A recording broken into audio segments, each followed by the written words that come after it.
There's a little follow-up on the Nuvistors. They're really cute and tiny tubes.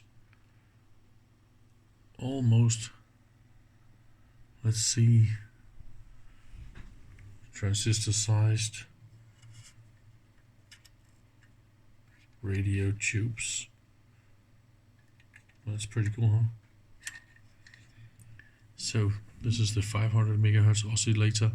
What I did is I unplugged everything here, and on top of those two Nuvistors,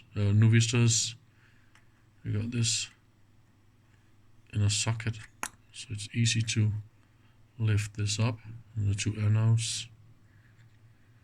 Yeah, that's pretty cool.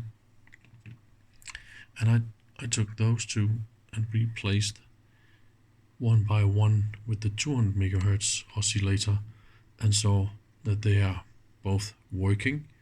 See, it's really easy to unhook the anode and pull them up just like that from the socket. So those are the more fancy Nuvistors with top mounted anode. You can also find other type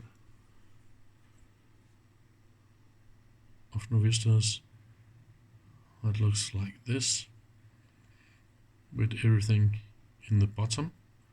So, and they will also fit in this socket, but of course they're not gonna get correct anode connection. See, click, it's a standout.